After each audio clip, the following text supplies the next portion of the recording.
is one explanation that I've actually given in the book to some extent. It may not be entirely relevant, which is that the white Christian colonizer looked at temples as dens of corruption because he believed that any institution which is populated by the Brahmin must be necessarily corrupt and debauched. He says so as much in his own literature, in his own parliamentary debates, and I've cited that. The unfortunate reality is that the Indian state has taken forward the very same thought process. Therefore, it believes that Hindu institutions are in constant need of reform. So, I gave this example a few days ago that quite a few Mangalorean Christians and Goan Christians approached me to take up cases with respect to corruption in churches. Unfortunately, in none of those churches, with the community itself specifically speaking of widespread corruption within that ecosystem, there has not been a single move by the state to enter or take over those institutions simply because there are no legislations. Your legislations are always Hindu specific. And even if you want to take over that, there are constitutional mechanisms to do so, but no government has ever taken that step, at least in my memory, to the best of my knowledge. Has anyone come across an instance of a non-Hindu institution, religious institution, being taken over by the government, citing mismanagement and corruption? Has anyone come across that? No. Then you've answered my question. So, the judiciary is not a separate creature, it is a reflection of the society. And therefore, people of the judiciary effectively carry the very same thought process. And they believe that our institutions are better off in the hands of temples. How many people are comfortable with the Tirupati Devasthanam being handed over to the community as opposed to the state having its appointees sitting there? Very few people, in fact. Because if you have this discussion, the standard argument will be, no, but then untouchability will be back. Other communities will not be allowed inside. Brahmins sitting in that particular place will constantly pilfer. Do you know the amount of loss that the temple has suffered as a consequence of state controls, the amount of theft and thievery that it's been subjected to? So, it's surprising that the state that you're not willing to trust with defense deals, national security deals, and you don't believe it is capable of being non-corrupt or incorruptible when it comes to national security deals, according to you, it's perfectly corruption-free when it comes to your religious institutions. How does that logic even work? You will not trust the state when it comes to issuance of a tender for any contract. Then why do you trust the state when it comes to management of your civilizational centers? I don't see the logic. So to me, and I will always make this argument regardless of whoever is in power. Because if you truly have Hindu interests in mind, then you should empower the community to run its own institutions so that it can safeguard itself regardless of who is in power. That is the need of continuity so that the institution doesn't swing like a windsock depending on who is in power on a regular basis. It shouldn't be subject to somebody's political whims and fancy. And that is only possible if you give it back to the community. There are structures possible. Hindus run temples in America. Are American Hindus less corrupt or let's say more honest than Indian Hindus? Is that the argument that you wish to present? And if America, which is supposed to be an avowedly non-Christian state or let's say non-Hindu state, if it can trust Hindus with the, let's say, management of its own temples, religious institutions, why can't Hindus have the very same rights that they enjoy in America? It is so shameful when I speak with NRI Hindus because they say, what on earth is going on? In a country which is supposed to be built on Protestant Christian values, we have the freedom to run our own institutions without any government interference. We have rights at par with churches when it comes to preventing the state from encroaching our space and freedom. You don't have that right in India. In India, which is at least 80% Hindu. So clearly, the Indian state, despite independence, thinks of itself as the successor to the British man.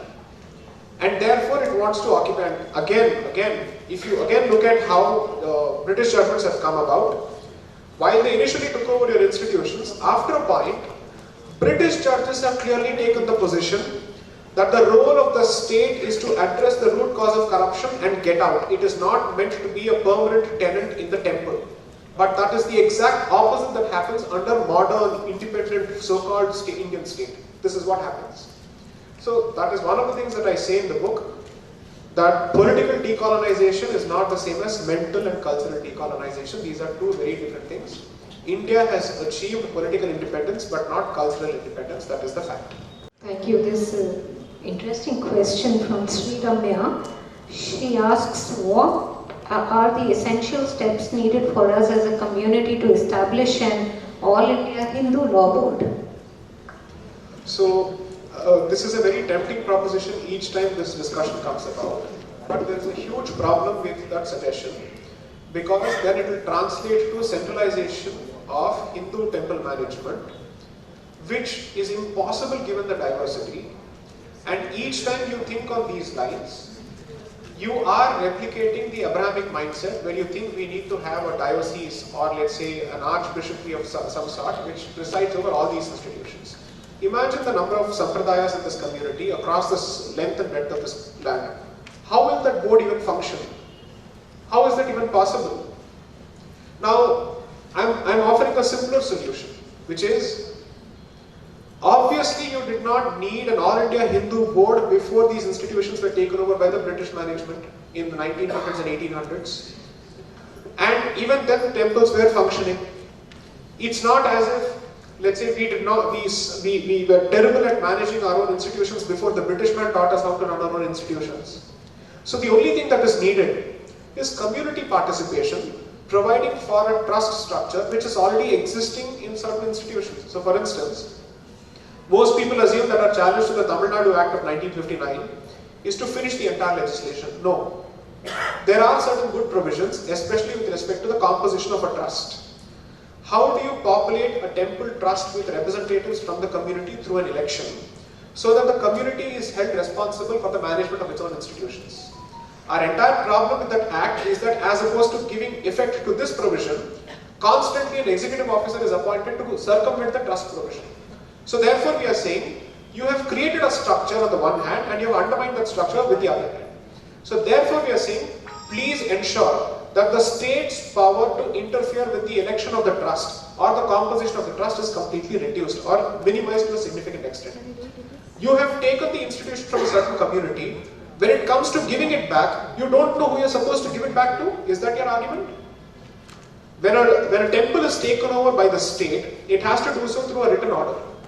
Therefore, it knows, I have taken this particular temple over from this community for so and so reasons on this particular date. When it comes to giving it back, surely you know who to give it back to. So I'll give a simpler example. I'm sure there are a lot of people who run companies here. There must be entrepreneurs here. If there is a sick company which is not doing well and its management is terrible at managing its affairs, there are powers which are available in public interest for, let's say, the state to step in to restructure that particular company and give it back, exactly what happened with Satyam a few years ago, right? So what is the role of the state when it comes to a private entity? Find the right people to replace the corrupt ones and again give it back to private stakeholders. Why does that logic not apply to a temple? At the very least, the company is a secular entity, assuming that it's not a religious entity. But if you happen to be a secular state, you certainly have no business constantly sitting in the temple because it is not a secular institution. So the benefit of doubt and, let's say, the restructuring ability that you are willing to extend to a private company, again I go back, you are not willing to extend that to a temple which is a religious entity where you have no business being in. So look at this. When you decide to discuss solutions, these are very clear solutions that are available. As much as there are, let's say, several lakhs of temples under state control, there are enough examples of private temples also. Can anybody tell me that there are no examples of private temples in this country which also run charitable institutions? Of course there are. So when you have those examples which are equally positive, why do we fail to apply those examples when it comes to taking back those temples which are under state control? The thought process is fairly straightforward here. You don't need to complicate it at all. You want to protect the institution from any kind of untouchability? Sure, there are laws for it. You want to ensure that community participation is ensured? Of course there are laws for it. Is there a way? So I'll go a step further. How many of you run trusts or have you at least heard of trusts? Let's say you have trusts and trustees. Every trust is run under the Trusts Acts of 1882. And therefore you have audit procedures, you need to have resolutions for each time you take a decision. You need to have someone who is the treasurer who manages the entire thing. In Bombay and in several other places, the Trusts Act is used for ensuring that temples manage their finances well. Now if the job of the state is only to ensure that temples are managed in accordance with proper fiscal principles and financial principles, the Trusts Act already does that, because you need to have a temple trust. Over and above that, why do you need a legislation? If the temple has a trust which runs the temple, and there is a trust legislation which applies to any institution which is constituted in the form of a trust, why do you need a legislation over and above the Trusts Act? Clearly because these legislations are tools of political control over religious institutions. Otherwise there is no justification for it. If you were to say every temple shall have a trust and shall be run in accordance with the Trusts Act, and the financial management of these institutions will be in accordance with the Trusts Act with audit mechanisms, what more do you need? Why do you need any further interference of the state? How is this solution not testable at the very least? Has the state given you examples where this solution has been applied and it has failed? No, it has not. If the temple continues to be corrupt after all these years of state control, it only proves that the state is fundamentally corrupt, not the temple. You have not been able to successfully address the issue of corruption, which is the primary pretext on the basis of which you have entered the temple and you are staying there for several decades now. So clearly, if you can't be less corrupt, let the community handle it. If corruption is the only thing which is common between the state and the community, let the community which is corrupt handle it. Simply because it is an institution that belongs to the community, not to the state. So think of all these aspects. It's important that you start thinking of solutions. Because when someone says, "Agar state nikal jayega, to log," I mean, how will the temple survive? It's similar to the question that people used to ask when Nehru was the Prime Minister. Nehru ki baat kaun? What is this nonsense needs to stop immediately, man.